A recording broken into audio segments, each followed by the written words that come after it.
ఇవాళ చదువుకుంటేనే మన బతుకులు మారుతాయి, చదువుకుంటేనే మన తలరాత మారుతుంది, సాంకేతిక నైపుణ్యం ఉంటేనే ఉద్యోగ ఉపాధి అవకాశాలు వస్తాయి, అవకాశాలు అందిపుచ్చుకోవాలి, అవకాశాల కోసం పోటీ పడాలి.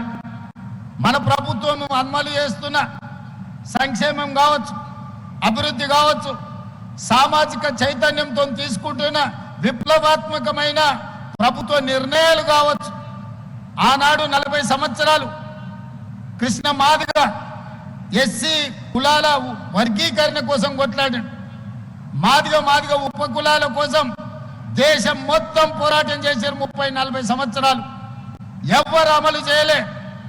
ఈనాడు ధైర్యంగా గుండె మీద చేసుకొని తెలంగాణ రాష్ట్ర ముఖ్యమంత్రిగా దేశంలో మొట్టమొదటి రాష్ట్రంగా మాదిగ ఉపకులాల వర్గీకరణ చేసి ఈ రోజు 30-40 మంది గ్రూప్ 1 అధికారులకు నియామక పత్రాలు అందించిన ప్రభుత్వం తెలంగాణ రాష్ట్ర ప్రభుత్వం. మాదిగ ఉపకులాల వర్గీకరణ చేయడం ద్వారా సమాజంలో ఉన్న సమస్యను పరిష్కరించడం. కులగణన ఈ దేశంలో గొర్రెలకు లెక్కుంది, బర్రెలకు లెక్కుంది, కోళ్ళకు లెక్కుంది, కుక్క పిల్లలకు లెక్కుంది, చాప పిల్లలకు కూడా లెక్కుంది. కానీ మా బలైన వర్గాలకు లెక్క లేదు. 100 సంవత్సరాల నుంచి ఎవరు లెక్క కట్టాలన్న ఆలోచన చేయలే, ఆలోచన చేసిన ధైర్యం చేయలేదు ఎవరు బలైన వర్గాలను లెక్కించడానికి. 1931లో బ్రిటిష్ రాజులు చేస్తే 100 ఏళ్ళే మళ్ళీ ఎవరు చేయలే. కానీ ఈనాడు మా మిత్రుడు మహేష్ కుమార్ గౌడ్ గారు, మా సోదరుడు బట్టి విక్రమార్క గారు, నేను కలిసి పొన్నం ప్రభాకర్ గారి అధ్యక్షతన ఈ దేశంలోనే మొట్టమొదటి రాష్ట్రం తెలంగాణ రాష్ట్రం జనగణన చేసి బలైన వర్గాల లెక్క తేల్చి మీరు ఎంత మంది ఉన్నారో, మీరు ఎంత భాగస్వామ్యం మీకు ఇవ్వాలో లెక్కలు తేల్చి ఈ రోజు కేంద్ర ప్రభుత్వానికి సవాలు విసిరిన ప్రభుత్వం తెలంగాణ రాష్ట్రంలో ఉంది. మీ రేవంత్ అన్నగా నేను మీకోసం చేసి పెట్టిన ఈరోజు ఫిబ్రవరి 2024 నాడు మొదలుపెట్టి ఫిబ్రవరి 2025 నాటికి సంవత్సరం తిరిగే లోపల లెక్కలు మొత్తం లెక్క పెట్టి ఫిబ్రవరి 4ను సామాజిక సోషల్ జస్టిస్ డేగా ఈరోజు తెలంగాణ రాష్ట్ర ప్రభుత్వం జరుపుకుంటుంది. సోదరులారా, వేదిక మీద ఉన్న మిత్రులందరికీ తెలుసు, జాజుల శ్రీనివాస్ గౌడ్ గారికి చాలా వివరంగా తెలుసు ఎన్ని ఒత్తిళ్లు వచ్చినాయో. ఏ పరిస్థితుల్లో తప్పు జరగకుండా కోర్టుల ముందు నిరంజన్ గారు ఉన్నారు, ఇక్కడే బీసీ కమిషన్ చైర్పర్సన్, కోర్టులో పిటిషన్లు వేసిన వాళ్ళు, లిటిగేషన్లు పెట్టిన వాళ్ళు, ముందుకు వద్దన్నోళ్ళు, శాపనార్థాలు పెట్టిన వాళ్ళు, కులగణన జనగణనలో భాగస్వామ్యం చెయ్యనోళ్ళు, మాజీ ముఖ్యమంత్రి మాజీ మంత్రులు చేసిన వాళ్ళు ఈ జనగణ బీసీ కులగణలో పాల్గొనలే.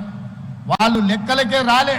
ఎందుకంటే లెక్క పెడితే వాళ్ళు ఎంతమంది ఉన్నారో తెలుస్తుంది, వాళ్ళకి ఎన్ని పదవులు ఇచ్చినారో తెలుస్తుందని లెక్కలోనే వాళ్ళు లైన్లో నిలబడలే.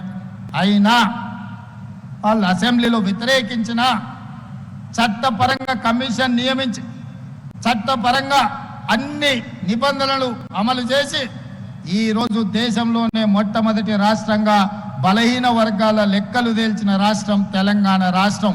మనమే మొదటి రాష్ట్రం, మనమే చివరి రాష్ట్రం. ఇన్ని గొప్పలు చెప్పే ప్రధానమంత్రి గారు గుజరాత్లో కూడా చెయ్యలేదు. ఈరోజు భారతదేశ జనాభా లెక్కలు కట్టాలి అని అంటే కులగణన చెయ్యక తప్పని పరిస్థితి ప్రధానమంత్రికి కల్పించడం. మా హనుమంతరావు గారు ఢిల్లీ స్థాయిలో కొట్లాడుతున్నాడు. ఢిల్లీలో ధర్నా జరిగినప్పుడు కూడా నేను అక్కడికి వెళ్ళా. వెనకటికి పెద్దోళ్ళు చెప్పారు ఏట్లేసినా లెక్కగట్ట వెయ్యాలని.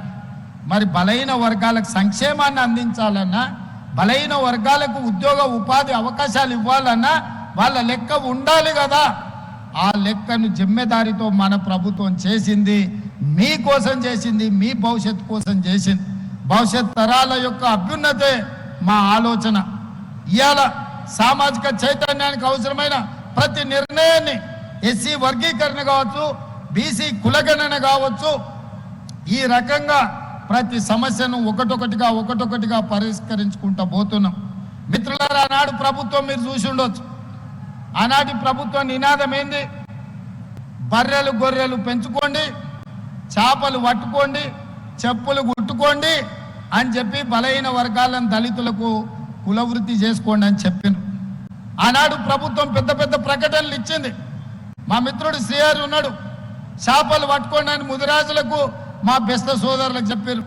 గొర్రెలు బర్రెలు పెంచుకోండి అని మా యాదవ్ సోదరులకు చెప్పిండ్రు. మా సోదరులు మా దళిత సోదరులకు చెప్పులు కుట్టుకోమని చెప్పిండు. ఎందుకయ్యా అంటే మీరు గొర్రెలు బర్రెలు పెంచుకొని మీరు చేపలు పట్టుకొని మీరు చెప్పులు కుట్టుకుంటుంటే వాళ్ళ పిల్లలు మాత్రం రాజ్యాలు ఏలాలని వాళ్ళ ఆలోచన.